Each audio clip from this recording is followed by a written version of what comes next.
भाई ये फूक रखी, बहुत ज़्यादा गाड़ी फूक दी भाई मुसलमानों ने, बहुत ज़्यादा गाड़ी फूक दी भाई,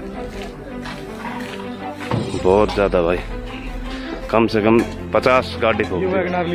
ये अपने लिल्लू के भाई, लिल्लू सोनी जी की वैगनार है। अपने एम्बुलेंस कहाँ है? वो अपने एम्बुलेंस है पर भाई, और उड़ान ये सारी गाड़ी भाई आगे कम से कम 100 गाड़ी होगी भाई अंदाजा। कम से कम भाई 100 गाड़ियों को जला दिया है इन्होंने, मुस्लिमों ने।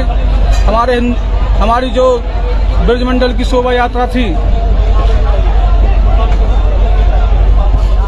जो हमारी ब्रजमंडल की शोभा यात्रा थी, उसको खंडित कर दिया है और 3 भाइयों को जिंदा जला दिया है। 3 हमारे हिंदू भाइयों को जिंदा जला दिया है और एक भाई को भी गोली लगी है। और ये देखो किस तरह हमारी गाड़ियों को जलाते हुए आ रहे हैं। देखिए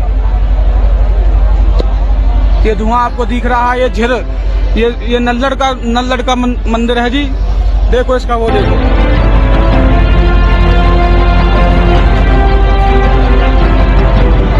हरियाणा जल रहा है, पहले बंगाल जला, उसके बाद कश्मीर जला, फिर मणिपुर जला, फिर नागालैंड जला, फिर मेघालय जला, अब हरियाणा जल रहा है। शिव भक्त कांवड़िया जा रहे थे, उसके ऊपर फायरिंग किया गया, पत्थरबाजी किया गया, कितने 100 गाड़ियों को फूंक दिया गया।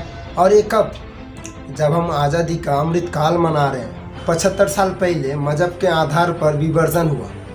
75 साल पहले ये कहकर विवर्जन हुआ कि हम पाक हैं, तुम नापाक हो, पाक नापाक एक साथ नहीं रह सकते, हम पाक हैं इसलिए पाकिस्तान बनाएंगे। और अब 75 साल बाद कश्मीर भी जला, दिल्ली भी जला, मणिपुर भी जला, नागालैंड भी जला, बंगाल भी जला, केरल भी जला और मणिपुर भी जल रहा है। और अब हरियाणा जल रहा है। कहते नहीं जातलैंड, जातों की धरती जल रहा है और सब बैठे हुए हैं। और मैं बार बार कह चुका हूँ, हजारों बार कह चुका हूँ और फिर कह रहा हूँ कि तू मैं करने से, आरोप प्रत्यारोप करने से, नूरा कुश्ती करने से मजहबी अनुमत नहीं रुकेगा।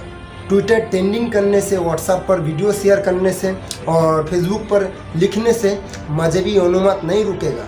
ये लक्ष्यदार बातें करने से, तोलाबाजी करने से, अच्छा भाषण देने से, गंगा जमुना तहजीब की बातें करने से, भाईचारा का डोज देने से मजहबी अनुमत नहीं रुकेगा। आखिर चीन में आगजनी क्यों नहीं होता है? पत्थरबाजी क्यों नहीं होता है? सिंगापुर में आगजनी क्यों नहीं होता है? सिंगापुर में पत्थरबाजी क्यों नहीं होता है? जब तक वर्तमान कानून को बदला नहीं जाएगा तब तक मजहबी अनुमान नहीं रुकेगा। मजहबी अनुमत रोकना है तो 1950 से बने सभी कानूनों को, जितने भी अंग्रेज से बने कानून है भारत में आज़ादी से पहले, उसको 100% ख़त्म करना पड़ेगा। क्रिश्चियन मैरिज एक्ट हो या शरीयत एक्ट हो या पारसी मैरिज एक्ट हो, जो भी कानून है, चाहे 1860 में बने इंडियन पिनल कोड हो या 1861 में बने पुलिस कोड हो या 1863 में बने मठ मंदिरों को कंट्रोल करने के लिए इंडाउमेंट एक्ट हो, सभी को बंद करना पड़ेगा। जो मजहब के आधार पे स्कूल दिया गया है, इसको बंद करना पड़ेगा। जो मजहब के आधार पे स्कूली शिक्षा दिया जा रहा है, इसको बंद करना पड़ेगा। मजहब के नाम पर दुनिया भर का इतना योजना चल रहा है, इसको बंद करना पड़ेगा। मजहब के आधार पर जो विशेष मंत्रालय चल रहा है, इसको बंद करना पड़ेगा। देश का बच्चों के लिए, 16 साल का सभी बच्चों के लिए, यानी कक्षा 1 से लेकर कक्षा 10 तक, इस देश में समान शिक्षा लागू करना पड़ेगा। एक देश एक शिक्षा बोर्ड, एक देश एक पाठ्यक्रम, तब जाकर मजहबी अनुवाद रुकेगा। 1 नेशन 1 टैक्स लागू करना पड़ेगा, तब जाकर भ्रष्टाचार रुकेगा, विदेशी फंडिंग रुकेगी, तब जाकर मजहबी अनुवाद रुकेगा। 1 नेशन 1 पुलिस कोड लागू करना पड़ेगा, जैसे उत्तर प्रदेश में पुलिस जैसे काम कर रहा है ना, पूरे देश में करना चाहिए, तब जाकर 1 नेशन 1 पुलिस एक्ट लागू होगा। जो विदेशी फंडिंग आ रहा है हवाला के माध्यम से, उसको बंद करने के लिए, हवालाबाजियों की 100% प्रॉपर्टी जब्त करने के लिए कानून बनाना पड़ेगा। उसको आजीवन कारावास देने के लिए कानून बनाना पड़ेगा। उसको फांसी देने के लिए कानून बनाना पड़ेगा, तब जाकर मजहबी अनुवाद रुकेगा। जो इस तरीके से ब्लैक मनी जनरेट हो रहा है पूरे भारत के अंदर, और ख़ास करके ड्रग और स्मगलर के चलते जो पैसा इकट्ठा हो रहा है, ये सब मजहबी अनुमत में जा रहा है। मजहबी अनुमत के लिए फंडिंग हो रहा है, तो ड्रग और स्मगलर के लिए कठोर कानून बनाना पड़ेगा। जैसे ड्रग और स्मगलर के लिए सिंगापुर में जैसे कानून है, उसी कानून को बनाना पड़ेगा। ड्रग और स्मगलर को फांसी देना पड़ेगा, तब जाकर मजहबी अनुमत रुकेगा। और इसी तरीके से घुसपैठियों का 100% प्रॉपर्टी जब्त करने का कानून बनाना पड़ेगा और उसको आजीवन कारावास फांसी देने का कानून बनाना पड़ेगा। और घूसखोरी को देशद्रोह घोषित करना पड़ेगा, क्योंकि देश भर में जितने भी अवैध काम होता है सब में घूस लिया जाता है। और जितना भी घूसपैठ का कागज बनता है ना, ID प्रूफ बन जाता है, राशन कार्ड बन जाता है, वोटर कार्ड बन जाता है, एक घूसखोरी के चलते बनता है। घूसखोरी और घूसपैठ के खिलाफ एक कठोर कानून बनाना पड़ेगा हमें हिंदुस्तान में। तो काला धन के लिए कठोर कानून बनाना पड़ेगा, धर्मांतरण के लिए कठोर कानून बनाना पड़ेगा, जनसंख्या विस्फोट के लिए कठोर कानून बनाना पड़ेगा। तब जाकर मजहबी अनुवाद रुकेगा। ये तूतूमय करने से, आरोप प्रत्यारोप करने से, नुरा कुश्ती करने से, जंतर मंतर में धरना करने से, या टीवी पे बैठकर डिबेट करने से, या अखबार पर छाप कर या अच्छा भाषण देने से ये मजहबी अनुवाद नहीं रुकने वाला है। कानून बनाना पड़ेगा, जुडिशल सिस्टम को अच्छा बनाना पड़ेगा कि जिहाद जो है, जिहादी को 1 साल के अंदर ही अंदर उसको सज़ा मिल जाए। पुलिस रिफॉर्म करना पड़ेगा, जुडिशल रिफॉर्म करना पड़ेगा, एजुकेशन रिफॉर्म करना पड़ेगा, तब जाकर मजहबी अनुवाद रुकेगा। और one nation one tax code लागू करना पड़ेगा, one nation one penal code लागू करना पड़ेगा, one nation one police code लागू करना पड़ेगा, one nation one judicial code लागू करना पड़ेगा, one nation one banking transaction code लागू करना पड़ेगा, तब जाकर जिहादी अनुवाद रुकेगा। अभी तो बैंक के माध्यम से विदेश से बहुत बड़ी फंडिंग हो रहा है, अरब देशों से, खाड़ी देशों से और देशों से बाकायदा बैंक के माध्यम से पैसा आ रहा है। तो one nation one banking code लागू करना पड़ेगा। और इसी तरीके से भारत में इंडाउमेंट कोड लागू करना पड़ेगा, जो भारत सरकार के हाथों में जो हमारे मठ मंदिर कंट्रोल में है उसको फ्री करना पड़ेगा। सभी मठ मंदिरों को एक कल्चरल सेंटर बनाना पड़ेगा, तब जाकर मजहबी अनुवाद रुकेगा।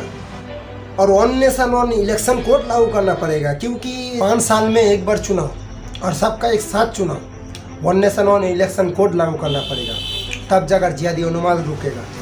मैं बार बार बता रहा हूँ, अगर जब तक आरोप प्रत्यारोप चलेगा, जब तक नुरा कुश्ती चलेगा, जब तक तोलाबाजी करेगा, जब तक संसद में तू चोर मैं सिपाही जब तक चलेगा ना, तब तक मजहबी अनुवाद नहीं रुकेगा, तब तक घुसपैठ नहीं रुकेगा, तब तक धर्मांतरण नहीं रुकेगा, तब तक ऐसे ही जलता रहेगा। कभी कश्मीर जलेगा, कभी दिल्ली जलेगा, कभी हरियाणा जलेगा, कभी बंगाल जलेगा, कभी मणिपुर जलेगा, कभी बिहार जलेगा, कभी झारखंड जलेगा, कभी पंजाब जलेगा, कभी केरल जलेगा, और ऐसे ही जलता रहेगा जिस तरीके से मेवात आज जल रहा है। सठे सातम समाज अरेत, लोहा लोहे को काटता है, ये सिद्धांत पूरे दुनिया में ट्राइड एंड टेस्टेड है। रूस में ना पत्थरबाजी होता है, ना तोलाबाजी होता है, ना धर्मांतरण होता है, ना आगजनी होता है, ना घुसपैठ घुस पाता है। सिंगापुर में ना पत्थरबाजी होता है, ना मजहबी अनुवाद होता है, ना धर्मांतरण होता है। चीन में पत्थरबाजी होता है, ना धर्मांतरण होता है, ना आगजनी होता है, ना कहीं दंगा होता है, ना कहीं जल रहा है, ना घुसपैठी घुस पाता है। क्यों? आपको क्या लगता है कि वहाँ का नेता बहुत अच्छा है, अच्छा भाषण देता है? नहीं, वहाँ पर कानून है, वहाँ का नेता बढ़िया बढ़िया कानून बनाता है। नेता पावरफुल नहीं होता है, पावरफुल होता है कानून, और वहाँ पर बढ़िया बढ़िया कानून है। डॉक्टर अच्छा नहीं होता है, अच्छा होता है दवा। शरीर के अंदर दवा जाता है तब जाकर शरीर ठीक हो पाता है।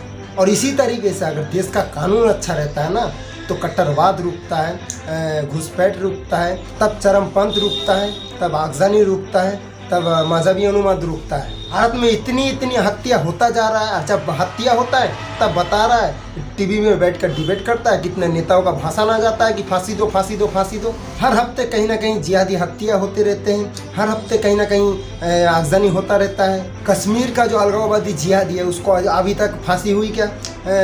दिल्ली का जो अलगाववादी है जिहादी है उसको फांसी हुई, बंगाल का जो जिहादी है उसको फांसी हुई अभी तक, जयपुर में जिन्होंने हत्याकांड किया उसको फांसी हुई अभी तक, अमरावती में जिन्होंने हत्याकांड किया उसको फांसी हुई अभी तक, लखनऊ में जिन्होंने हत्या किया उसको फांसी हुई अभी तक नहीं हुई।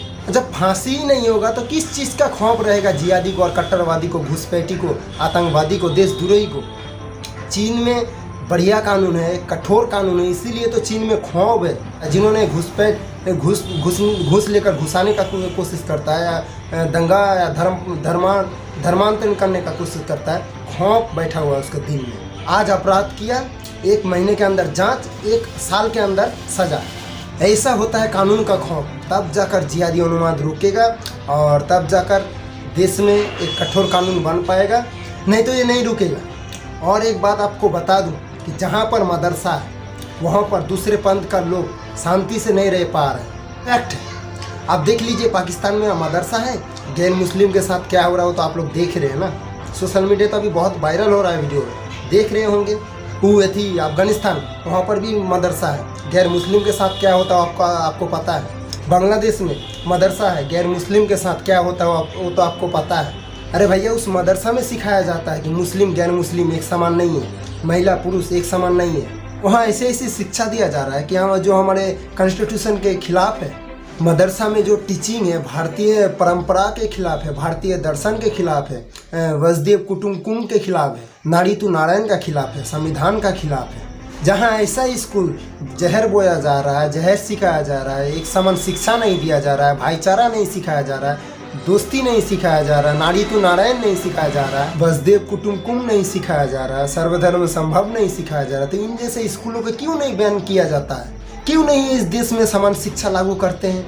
One nation one education board, one nation one syllabus, one nation one पाठ्यक्रम। और अगर मेरा बात आपको ठीक लगा होगा तो इस वीडियो को अधिक से अधिक शेयर करना। और एक बात आप लोगों को बता देता हूँ, बार बार बता रहा हूँ, हजारों बार बता रहा हूँ, ये तूतूमय करने से, आरोप प्रत्यारोप करने से, मुड़ा कुश्ती करने से, तोलाबाजी करने से, लक्ष्यदार भाषण जानने से, तू चोर मैं सिपाही करने से, ट्विटर पे ट्रेंडिंग करने से, व्हाट्सएप पर वीडियो शेयर करने से, फेसबुक पर लिखने से जनसंख्या विस्फोट कानून ना लागू होगा तब तक न घुसपैठ रुकेगा, न रोहिंग्या घुसपैठ रुकेगा, धर्मांतरण रुकेगा, न आगजनी रुकेगा, न मजहबी उन्माद रुकेगा, न तोलाबाजी रुकेगा, न दंगाई रुकेगा, न आगजनी रुकेगा, कुछ भी नहीं होगा। तो इन सब का इलाज है जो कि एक कठोर कानून।